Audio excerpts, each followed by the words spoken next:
Welcome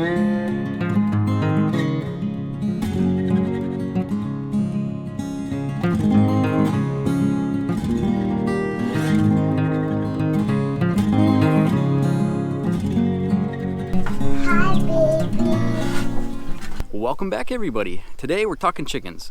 We're going to talk about what your options are when one of your hens goes broody. Depending on your specific circumstances and what you got going on, you've got quite a few different options. So I'm going to walk you through our options and more specifically how we've handled it here at our place in the last couple of years.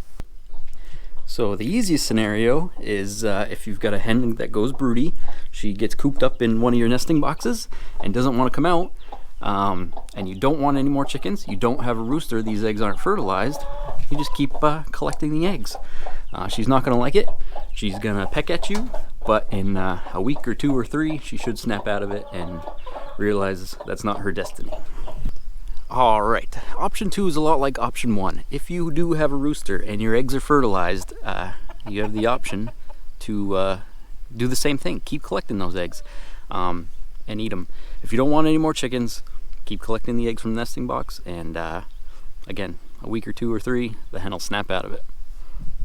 Alright, so you have a third option here where things get a little more tricky. You got to make some more decisions, and the level of responsibility goes up just a little bit.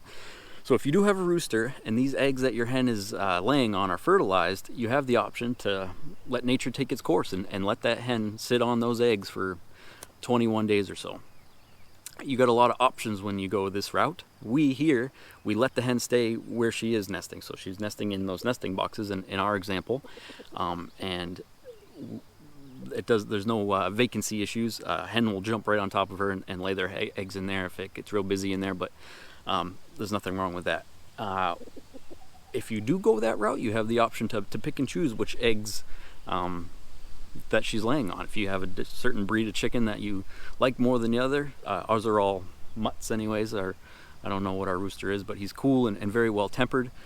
Gets along great with our little kids and our dogs and cat, so there's no reason not to like our rooster.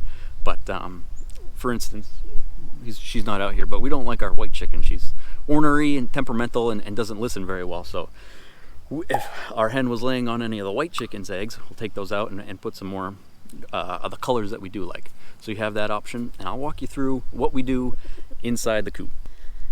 Alright, the responsibility side of things, I forgot to mention, if you do bring new chickens into the world, chances are you're going to bring new roosters into the world, and we've got one, he's great, we don't need any more. So we have a plan here. We eat our roosters. They're delicious, and as soon as they start crowing at 8 to 12 to 16 weeks, depending on the species, we butcher them and eat them, and that works well for us. For the rest of your chickens, you got to have a plan. You're going to keep them as egg layers, give them away, sell them. We've got all kinds of options. Here, we're just keeping new egg layers. So the good thing about letting nature take its course is that you can have a hand in how things work out. So like I said, we picked the color of the eggs, and we picked the number of the eggs. We were willing to let 6 new chickens into the world. So at the most, our Rhode Island Red was sitting on 6 eggs in here. 5 of them hatched. One of the chicks didn't make it. That's nature. And one of them didn't hatch. So we have 4 healthy new chicks. We let the hen stay on the eggs until the first chick hatched. And then, once she had a chick to work with, she was pretty well set. So we moved her. We didn't move her far. We are in the same coop. This is just a repurposed horse stall in a barn. We had an extra large dog crate that we used to use for our dog when we were a puppy. We put some hardware cloth around the bottom so the rest of the chickens in here couldn't peck at the chicks if they wanted to. But here they are. They're settled in nicely. We've got a 5-gallon bucket that's serving as her little nest for now. You can see that little head poking out there. They're not used to people being in here. She's just about ready to jump out. So these chicks were born last Wednesday, Thursday, and Friday respectively, so they're about 7 to 10 days old. They're still tiny, but they're gonna grow fast, and I want to give them a little bit more room in this dog crate. You could probably leave them in here for 2, 3, 4 weeks. 4 is kind of pushing it, depending on the number of chickens you have. Like I said, this is an extra large dog crate from Amazon. I'll put a link in the description, but you can fudge up anything as long as it's predator proof and relatively safe. But yeah, they've got their starter feed in there, and yeah, they're gonna eat the starter feed for 8 weeks or so, and it's fine for the mama hen to have that same starter feed. You just don't want the rest of your chickens getting it. They'll gladly mow it down, but they don't need those additional nutrients. All right, I'm currently without a helper, so I think I'm gonna grab that whole dog crate, put it in this stall, and then open it up for them instead of trying to take out one chicken at a time. That'll make them pretty angry, I imagine. So we'll see how this goes.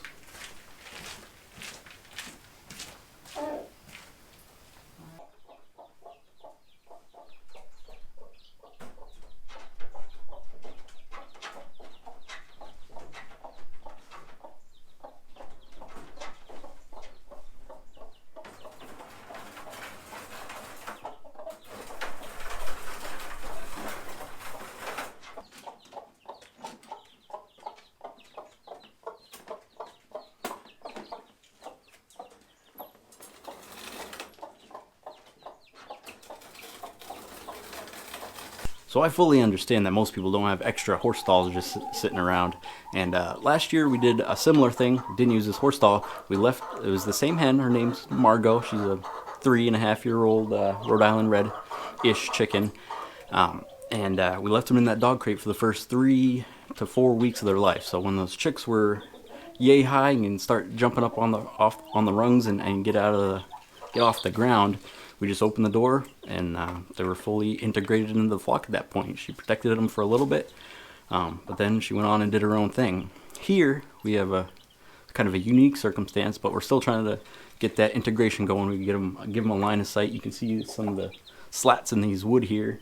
The chicks and the chicken can see, they know Margot well, the hen, but they're still getting used to these chicks, and they can see them through the mesh. And once they get a little bigger, they'll be able to jump up on these perches here and see each other through the bigger window. Our big chickens sleep up there near the window, and eventually, pretty soon, they'll be able to work their way up these mazes and get up on these perches themselves. So this is the special circumstance I was talking about. My wife really wanted to introduce some specialty breeds into our flock, or some specific breeds anyways. So she had ordered from our local grain store, she had ordered some Americanas and some silver lace Wyandottes. So we have 2 of each, so 4 new chicks on top of the 4 that I just showed you that were hatched in the last 10 days. So these chicks are only about a week older. You can't really tell, they're so much bigger, but that's just a week of growth in chicken world. You'll read different things on the internet, but what we're going to try and do is, since they're so close in age, is introduce them to that hen and the chicks that have been in their new pen for about an hour now, and we'll see how that goes.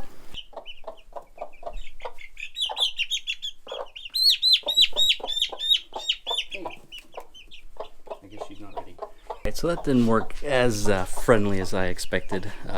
Maybe we caught the mama out of a bad mood. It is kind of the middle of the day.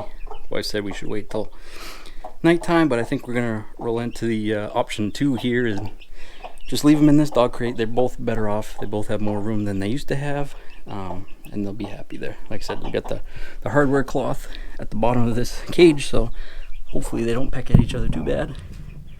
But as you can see, she's still being protective of her young, rightfully so.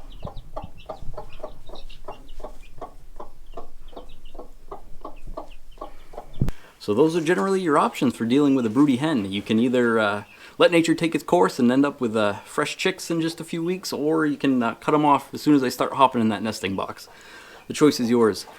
As you can probably tell, the integration process, or the separation process, is the biggest chore and ongoing responsibility.